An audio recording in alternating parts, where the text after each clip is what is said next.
Hello, everybody. Welcome to episode 151 of Cameron's Plus Podcast. This is your host, Sir Cameron Lindsay. I'm back with a brand new episode. Today's episode, we're going to be talking about last week's wild card round as far as regarding my Los Angeles Chargers losing in the wild card round for the second straight year in a row. And this time it was to the New England Patriots on the road. My Chargers fell to the Patriots in the wild card round 16-3. Yeah, it was tough to watch. And, last episode I said I liked our chances, even though, I was nervous because of our offensive line. But I'm like, as long as we got Herbert and Jim Harbaugh, I feel good. Our defense has been playing really good all year, led by Derwin James, Tui Talopu, coming off the edge, having 13 sacks in the regular season, finished top five, top six in sacks. Khalil Mack, Adofe Owe, them pass rushers, people like them. I'm like, okay, I feel good. Deion Henley at linebacker, Denzel Perryman. I feel good. I felt we got a chance. If Herbert could get some time, we have a chance. And it's almost like what could go wrong, did go wrong. And I wrote down what did go wrong. First off, the play calling from my offensive coordinator, Greg Roman. I don't know what he was trying to do. It's like, what play calling was it? Like, come on now. If the offensive line is that badly, you got to make some changes. Like, okay, the first couple of drives, okay, cool. If no receivers open, let's do a check down like Patriots. They really was not throwing the ball downfield like that majority of that game. It was checkdowns. Credit to Drake May, credit to the Patriots, Josh McDaniels, their offensive coordinator. Hey, if it's not there, he gonna take that check down, throw it to the running back, or a receiver. They gonna run a 4-yard, a little route, 4 yards to whatever. Take it, catch the ball, and take it 8, 9, 10 yards for a first down, or even 20 yards. That was killing us, and I'm like, why can't we do that? Why can't we do that? If it's not there, have Herbert check it down to Kamani Vidal and take what we can get. Take what the defense gives us. And the Patriots doing that. And I feel like it was just terrible play calling to get the receivers open, like Ladd McConkey, Quentin Johnson, Keenan Allen, Oronde Gaskin. It was terrible play calling, getting them open from Greg Roman. But it's not all on him, though. Also, what went wrong is our wide receivers could not get open at all. It's like none of them was a factor really that much at all. Ladd McConkey had 3 catches for 32 yards. Oronde Gaskin, our rookie tight end, had 3 catches for 30 yards. Keenan Allen, I love Mr. Keenan Allen, a.k.a. Slay. But he only had 3 catches for 25 yards. Quentin Johnston only had 3 catches for 20 yards. Our rookie Trey Harris from Ole Miss had 2 catches for 20 yards. So it's like really nobody really did anything. It's like, and credit to the Patriots defense, their defensive backs, led by Christian Gonzalez. Each receiver he was on, it's like he pretty much shut them down. And I remember one play, we was trying to throw it to Quentin Johnson, and it's like Christian Gonzalez ran the route for him and got out of his break before Quentin Johnson got out of his. I'm like, come on, man. Are you even trying to run your route and get out of it? The DB got out of his break before you did. Like, I get it. It wasn't the best play call, but I feel like he could have made more effort into trying to catch that football. Like, it just, at all, like, no receiver could get over, like, none. Like, it was just ridiculous. And also, again, when I said before this game even happened Sunday night, I said, one thing that got me nervous is our O-line.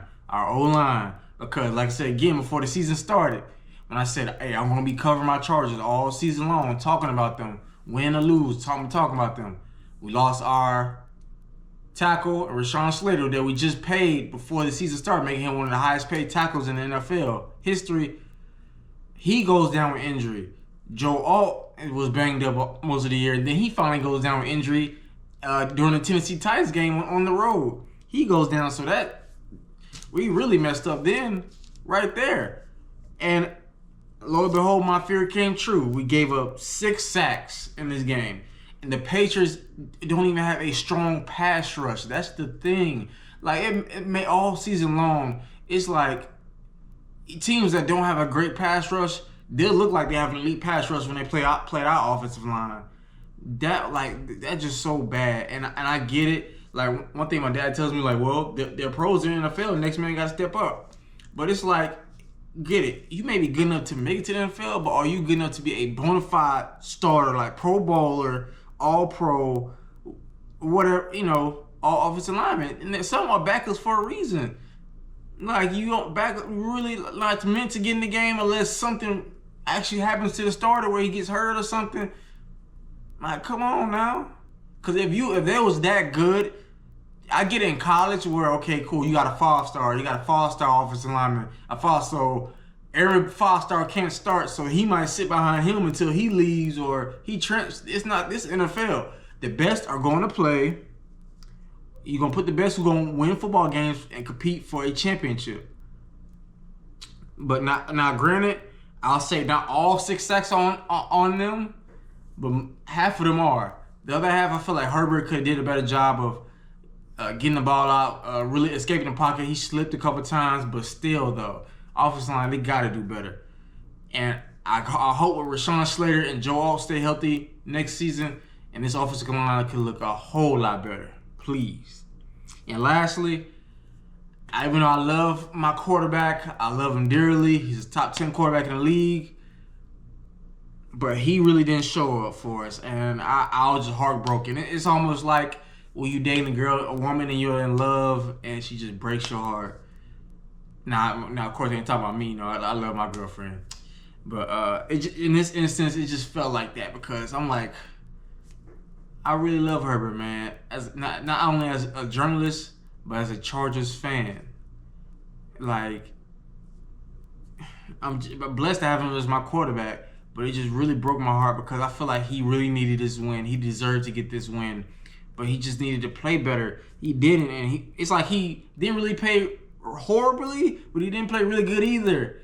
So it's like, and he went 19 of 31, 159 yards. So, like I said, not completely on him because the play calling by our offensive coordinator, Greg Roman, was horrible. Receivers couldn't get open. So it's like, what could he do? It's like, and it's like we couldn't get nothing going. The game was low scoring like all game, but the Patriots, they didn't really do nothing either. But they stick out points on the board, kicking field goals until they finally got a touchdown. Towards the end of the game, and at that point it was over because I'm like, there's nothing we can do on offense. There's literally nothing we can do on offense at all. So yeah, I gotta put some blame on him because he really didn't show up, and it just broke my heart because I know how much he wanted it, and I wanted it as a Chargers fan. I wanted all the other Chargers fans to, see Herbert get his first playoff win that he deserves. But it is what it is. I don't know. I was just really, really mad going to work because I'm like, man, like, We could have had a shot. We really could have had a shot. This game was winnable.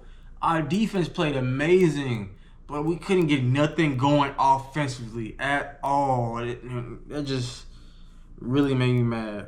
It's like almost like I'd rather have us not make the playoffs. When Joe Alt went down, and we lost both our tackles. Then I said, you know what, we probably not gonna make the playoffs. Then when we started winning games and looking like, okay, we might make it, that's when I said, I think we are legit playoff contenders. Because I feel like, dang, even with a bad offensive line, Herbert is carrying us on his back. Our defense is playing very well.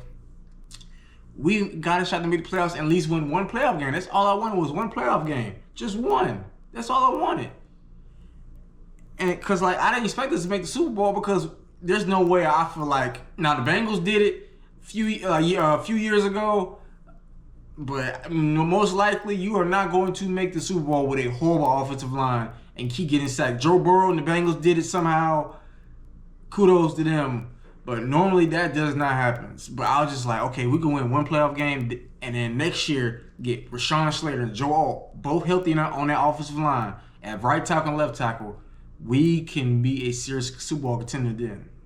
But, it is what it is. But speaking more on my quarterback Herbert, I just wondering will he ever get over in the playoffs? Will he ever win a playoff game? Because This is another playoff choke on his resume. First starting off in 2022 in the wild card game against the Jaguars. We was up 27-0. I was watching that game. I'm like, okay, we rolling. And then the second half, we just completely fell apart. Now, granted, this game, I'm not going to put all on Herbert because, one, our head coach was Brandon Staley, and he made a dumb decision to play our starters in the last game of the season at Denver, and we lost our number 2 wide receiver in that game, and that was a big weapon, a key contributor to our offense. Mike Williams, 6'4", a really great deep ball threat receiver. Cause every time, shout out to Mike Williams who retired before the season started. But Mike, he will always get those 50-50 balls. Basically, they weren't even 50-50. They was like 90-95. Because he's going to get it. Literally most of the time. He's going to get that 50-50 ball. I just feel like this game wasn't on Herbert. We ended up losing 31-30. Now that's more on our defensive coordinator and Brandon Staley because he's supposed to be some defensive guru coach and going forward on fourth down. I think that's more on Brandon Staley than Justin Herbert. So I'm not going to put that loss on him. Now the next playoff game in 2024, I will put on Herbert. We lost that game 32-12 against the Houston Texans. That game, he threw 4 interceptions. That was just last year. I thought we had, like I said again, like the Patriots game, I thought we had a legit shot going against the Houston Texans team with C.J. Stroud going into his second year, young quarterback. D'Amico Ryans, young first-time head coach. I'm thinking we got a shot. And it just went bad. And plus, because I'm thinking Herbert throwing like 23 touchdowns, only two interceptions in the regular season. He doesn't turn the ball over like that. I thought we had a shot. And the game looked to be that way until next thing you know, bam. It was over and we ended up losing 32-12. And 4 interceptions by Herbert. I'm like, okay, this is on him. Like I said, first one, I'm like, okay, cool. But her people throwing shots at him. I'm like, okay, I'll let y'all have the 2024 wild card game. But that 22 against Jacksonville is not his fault. I'm not putting that on him. So I'm like, okay, cool. And then comes this game last weekend against the New England Patriots on the road. We lost 16-3. And we gave up 6 sacks in this game. And like I said, he didn't play ultra horrible, but he didn't play ultra good. And in the playoffs, you have a superstar quarterback, top 10. You need him to play superstar good. And he didn't do that. And I have to put some blame on him. I can't lie. I'm not some delusional fan. I'm not some I'm not a Cowboy fan. I'm not but like I said, I'm not delusional. So I can keep it real about my quarterback. I keep it real about my team. I don't just cover them just to brag about them. Like, yeah, go Chargers. Yeah. Of course I'm going to say go Chargers, bold up. But I keep it real because I'm also a journalist too. But it just, I got to put on him. He's 0-2. I'm really 0-3 overall, but 0-2 because like I said, the Jags game I don't put on him. But it just sucks to see us go out that way because like I said, now I got to deal with all offseason until really all of next season if we end up making the playoffs next year, which I think as long as Rashawn Slater and Joel stay healthy and we resign who we need to resign, hit the draft good, free agency, get some players that we need in the draft or free agency to help our offensive line and team overall, we'll be good. And I think we can compete for the AFC West because I have high expectations for this team heading into 2026 in NFL season. But But speaking of that, I wrote down what needs to change for the Chargers to get into Super Bowl contention because it's every year people saying the Chargers are going to Charger. Because I've been a Chargers fan since the Phillip River days, LT, Sean Merriman, Antonio Cromartie, Quentin Jammer, Sean Phillips, Vincent Jackson, Malcolm Floyd, Eric Weddle, all them boys. All the boys, Ryan Matthews, all them boys that played for my Chargers. I've been back when they was in San Diego. Been a Chargers fan, and I've been through some heartbreak 2006, 7. I thought the 2007 year, I really thought we was going to go to the Super Bowl. But we ran into the 2007 Patriots and lost on the road in the AFC Championship game. Then in 2009, we was the number 1 seed. I'm thinking we going to the Super Bowl. We end up losing to a rookie quarterback and Mark Sanchez and the New York Jets. Yeah, it's just crazy. So I've seen my heartbreak has been so many times.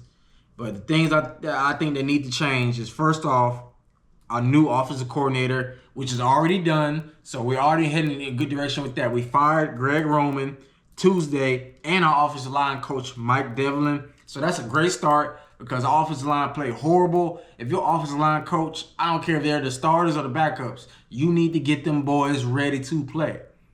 Them boys out there look like they saw, every time I see them block, it's like deer in headlights.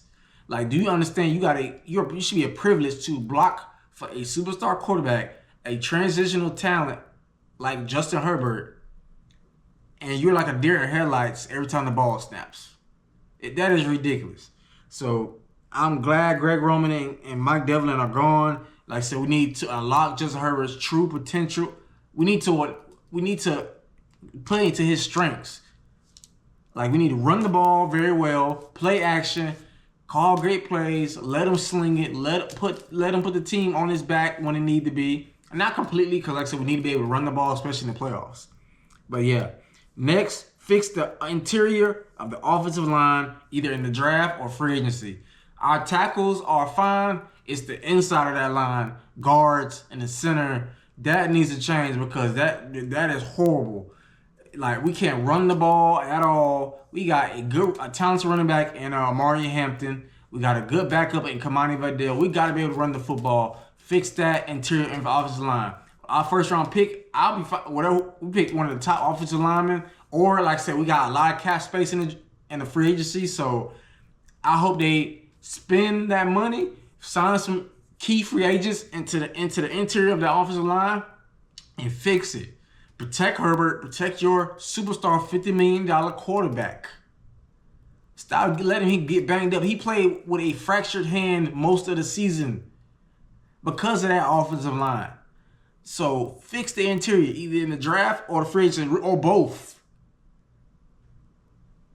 Please. That is a key factor. Fix that interior of that offensive line because it is horrible. The tackles with Rashawn Slater and Joel are fine. The interior, that's where it needs to be fixed. So we'll see either in free agency or the NFL draft. Next up, we need elite wide receiver help. I probably don't expect Keenan Allen to come back. If they do bring him back, I'll take that because I think he can. He may not be the old Keenan Allen, but he still showed this season he could be a key contributor on third down, get some touchdowns, get some yards. Like, they call him Mr. Third Down for a reason. Slay, he's one of the best route runners in the league, so I would bring him back, but they probably may not. Like I said, I think we need elite receiver help. Hey, Philly, call the Eagles, see what they want. Y'all want to trade AJ Brown? We know the situation. What do y'all want? What do y'all want? We'll give y'all a second and a third or something like, hey, let us know. We'll take AJ Brown. I would say Tyreek Hill. I really want him, but because of that leg injury, that broken leg, when is he gonna be back? Is he gonna be 85% of what he was? Because we really need that. We don't need a player that's not gonna be with us until like week 7, week 8, or something like that. We need somebody like right now. We don't need somebody that's gonna get hurt week 1 or week 2, and then we're screwed. So, I would try to trade to get AJ Brown. Do it before the Kansas City Chiefs do. I hope not, but I would call the Eagles potentially and see what they would like for AJ Brown. Imagine AJ Brown getting the ball from Justin Herbert. Come on. Because, like I said, I love Ladd McConkey, but he took a down year. Quentin Johnson, he had a good year, but still needs some improvement. Trey Harris and Keontae Lambert-Smith, the rookies we drafted, they're rookies, so I just don't expect I don't know, until I see it. I don't expect too much from them until I see it in their second year. So we really need some elite receiver help to improve our receiver room. Like I said, that game against the Patriots was awful. Nobody could get open. And nobody really do anything. Like, we need some help. Please, we need a bona fide #1 receiver, and I think A.J. Brown would be a pretty good fit for my Chargers. But yeah, that's what I wrote down of like I said, what needs to change for the Chargers to get into Super Bowl contention. Like I said, new offensive coordinator, which we already done. Fix the interior of the offensive line, either in the draft or free agency, and need elite receiver help. Hit up the Eagles and see what they want for A.J. Brown. Now off to my divisional round predictions. Like I said, I can't end this episode without making my quick fire rapid picks for the divisional round. Even though it sucks, my Chargers ain't playing, but I'm still a journalist at the end of the day. First matchup up, we got the Buffalo Bills facing the Denver Broncos Saturday at 4:30 p.m. The Bills defeated the Jaguars in the wild card round on the road in an upset 27-24. The Broncos are currently the #1 seed in the AFC. They had a first round bye. They finished the regular season 14-3. This one, a little bit to think about, but me, to be honest, I think Denver had a great season. They have a phenomenal lead defense led by the current defensive player of the year, Patrick Surtain from last year. But I just don't trust the Denver offense. It's like they're average, to be honest. It's real average. Their defense is elite, but the offense is average. Bo Nix, he's not horrible, but he's not. I don't see superstar yet. I just don't see superstar. If he be consistent, like a consistent good starter, that's fine. But elite, I just don't see it. And I think the Bills, they're in win now. This is their chance to get a Super Bowl. With the Chiefs sucking, the Ravens sucking, the Bengals suck. This is your chance. So I feel like the Bills going on the road against the Jaguars, an elite Jaguar team that beat this Denver Broncos team in the regular season. They just beat them on the road. Josh Allen led a game-winning drive with 4 minutes to go and won that game for Buffalo. He put the team on his back, and I think he'll do it again. I got the Bills 22-16 over the Denver Broncos to advance to the AFC Championship game. Next up, got a rematch in the NFC West. The 49ers taking on the Seattle Seahawks. The 49ers defeated the defending Super Bowl champions, the Philadelphia Eagles, 23-19 in the wild card round. The 49ers Seahawks both split. There are two games in regular season. 49ers won Week 1, 17-13 at Seattle, and the Seahawks won 13-3 Week 18, the last game of the season, at San Francisco. Seahawks are the #1 seed in the NFC and 14-3 overall. Now, this game can go either way because both teams split. The 49ers beat the Seahawks on the road. Now, granted, that was when the 49ers were healthy. They had Trent Williams. They had George Kittle. So, they had all their weapons, defensive players, Fred Warner, but a lot of those players are gone. Kyle Shanahan, after that game against the Eagles, reported that George Kittle tore his ACL, so he's out.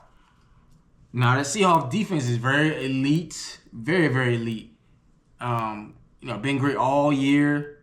With players like Nick Omari, Woodland, Leonard Williams, and DeMarcus Lawrence. They've been really good, and the Seahawks offense has been good, led by Sam Darnold and potentially the offensive player of the year, Jackson Smith-Njigba, who's been the best receiver in football all season. I just think that, yes, it can go either way, and I think it'll be a good game, but I got the Seahawks. At home, in the playoffs, I think the 49ers are banged up. The Seahawks are pretty healthy, and they really don't have no pass rush, so that's going to give Sam Darnold time to throw the ball to Jackson Smith-Njigba. Now, unless he just turns the clock and goes back to last year's Sam Darnold in the playoffs and just hands the 49ers the game, then yeah, they'll win. But I got the Seahawks 26-20 over the 49ers. Next up, Sunday, 3 o'clock, Texans and the Patriots. Texans defeated the Steelers 30-6 in the wildcard round. Patriots defeated my Chargers 16-3 at home in the wildcard round. Like I said, kudos to the Patriots. And I was talking to my dad about this last night. He really don't think the Patriots are all that good. Really our defense played that well. And to be honest, I just think that a team like Houston, yes, their offensive line is not all that good themselves, but they got Nico Collins, got better weapons. C.J. Stroud's looking really good. Their defense is very, very good, led by Will Anderson and Danielle Hunter, the best pass rushing duo in the football. I just think that they're going to be able to get pressure on Drake May. They're going to make him, be able to turn the ball over. And I think they're going to be able to move the field. Now, Christian Gonzalez is going to have his work cut out for him going against Nico Collins. So that won't be easy. So it won't be like going against my Chargers offensive line and our receivers. I got the Texans 23-16 over the Patriots on the road. And lastly, we got the Los Angeles Rams against the Chicago Bears, 6:30 Sunday. The Rams defeated the Carolina Panthers 34-31 in the wild card round. Bears defeated the Packers 31-27 in the wild card round. I think this would be a really good game. Like I said, Caleb Williams looked pretty good in that Packers game. Rams had a scare for a second. I ain't gonna lie, I thought they was gonna get upset by Carolina, and I was like, wow, this would be a all-time upset if this happened on the road to Carolina against that team. But they found a way to win. They did. In my opinion, Matthew Stafford's the MVP. They got arguably the best receiver duo in football, Puka Nacua, Devontae Adams. They got other good weapons like Tyler Higbee, Kyron Williams at running back. I just think that the Rams are going just a better team. They got a better coach than the Bears. Yes, they're going on the road. Now, unless Matthew Stafford continues to turn the ball over, then obviously the Bears are probably going to win this game. But I just think that he's going to be able to win. He's going to be able to find a way to win, get back on track, and they'll get the win over the Bears. I got the Rams 27-23. But yeah, those are my predictions for the divisional round. Like I said again, I was wrong about the Bills and the Jaguars. I should have went with Buffalo, but I just thought that Jaguars are a better team, but they got off their upset. I was wrong about the 49ers and the Eagles. The 49ers went on the road and they put BTA against the Eagles. Texans and Patriots. Texans, I knew that they would beat the Steelers. I knew that would be a blowout. Chargers, it really sucks because I really thought we had a chance to beat the Patriots. And our defense played phenomenal, and we could have won if they would have gave us any lick of offense. We would have won that game. Any lick of offense, we would have won. But it is what it is. Got to take my L like a man, and I can admit I'm wrong on my own podcast. And Rams, I got that right. Bears, I got that right over the Packers. But those are my picks for the divisional round. Let me know in the comments who you got advancing to the conference championship games in the AFC and the NFC, or who you like in the Super Bowl.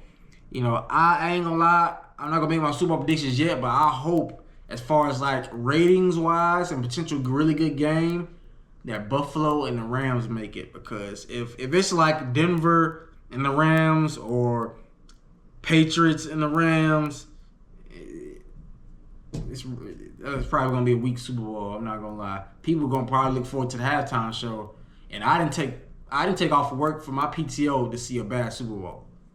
I want to see a good Super Bowl.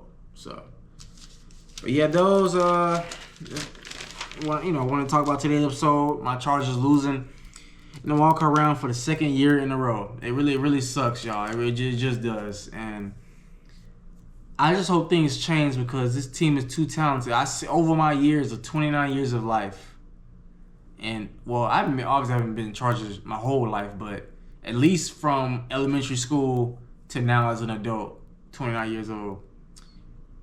I just hate seeing that we always have a talented team almost every year. And every year, analysts, ESPN, could the Chargers win the Super Bowl? They could win the Super Bowl. They could win the Super Bowl. And it's like, next you know, we just find a way to choke. It's just like, how about next year we just no hype? I don't want no hype on this team. I just want to win the AFC West. Let's start there. Win the AFC West because we were supposed to win it this year. But if we can stay healthy, please, I'll pray to the football gods, please stay healthy. But we'll see about that.